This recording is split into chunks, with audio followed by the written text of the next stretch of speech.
Good afternoon, everybody. My name is Bob Deasy, and I'm with Century 21, Alton Clark here in New Smyrna Beach. And I just wanted to bring my Oceanwalk friends and fans up to date with what's going on in the local market and how it is impacting Oceanwalk. So let's go dive into some numbers. We've recently gotten reports from Florida realtors, and the beauty of their statistics is they can allow us to drill down into very local numbers. So, questions always asked, is it a buyer's or seller's market? Should I buy? Should I sell? As you'll see, prices continue to rise. So it's always a good time to buy because your value, your investment is going to increase over time. And there's no sign of that abating just because Florida is a hot place and people want to move here. There's still a big vacuum out of the Northeast and the West and the Midwest where people are leaving and heading south for warmer temperatures and beautiful days like this in New Smyrna Beach. Anyway, Volusia County, Florida, and 32168, which is mainland New Smyrna Beach. They're all pretty much currently trending about the same. It's going up slightly. We are still in a seller's market, and how that's calculated, you take active listings and divide it by closed sales, and that gives you this number. The orange line, which you can see, is beachside. It's not really as bad as it looks just because the sample is not as great as the rest of the state, the county, and mainland New Smyrna Beach. We live in a pretty unique place, so things are going to be skewed. But there has been a slowdown in the market, primarily due to interest rates are big, and people, are not buying as rapidly as they were.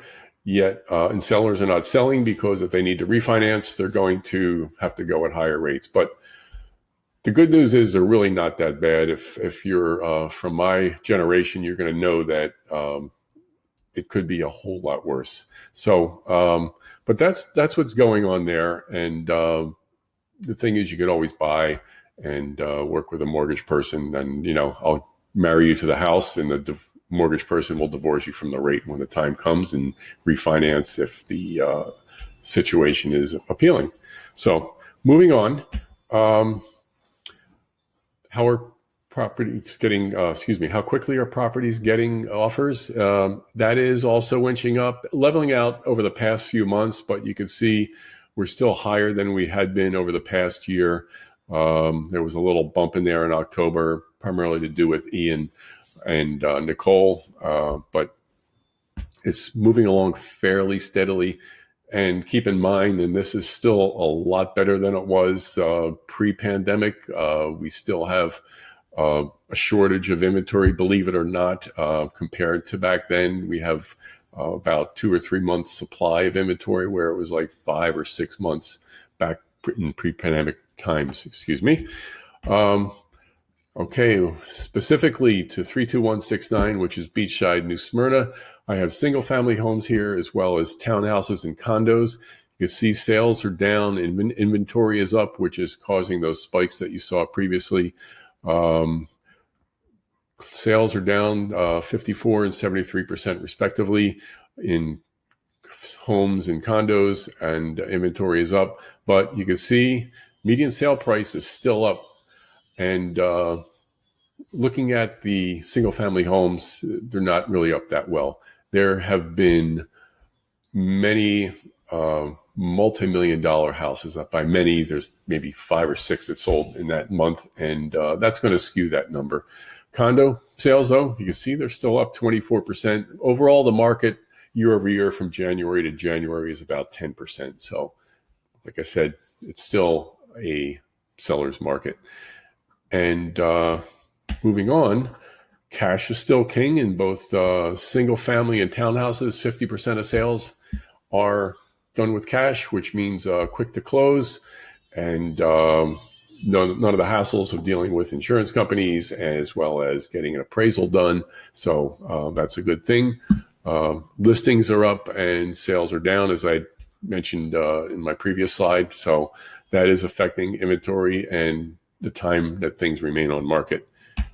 Moving right along, here we are at Oceanwalk. You can see This list here, I'll probably move off the slide in a second, but further down in this email, you're going to see this same chart. So if you wanted to look at it closer to see what properties are for selling for, what they're listed at, what they've closed at, this is a good resource. But in general, you can see 2 bedrooms, there's 5 on the market, and 3 bedrooms, there's 9 on the market. Average days on market, you're in the 80s and 90 days. And average price for a 2-bedroom is around $430. That includes both currently listed, pending, and sold. And price per square foot is about $309 on average for your condo. That will, of course, vary. If you want to know more specifically or get an idea, give me a call and I can take a look at it. If the unit hasn't been updated from its original state, you're going to be in the lower end. If you've put a lot of money into it, granite countertops, new cabinets, flooring, that's going to make a big difference. So, and as you can see here, 3-bedroom average price $579, $200. There are a few in there. There's a few penthouse units that are one as high as $950, I believe. Yep, right there. So there's 2 or 3 like that. That's going to skew it upward. But the smaller 3 bedrooms, you're looking in the mid to upper 4s. The end units are going to be in the low 5s, and penthouse units are going to be probably mid 5s. So that's that. Anyway, thank you so much for taking the time to view my video. If you're interested in purchasing something or you're interested in putting your property in the market, I'm happy to be a resource for you. And if there are any statistics in here that you did not see that you would like to see in future videos or just for personal use, give me a call. I'm happy to help you with that. All right. Thank you so much. I appreciate your time.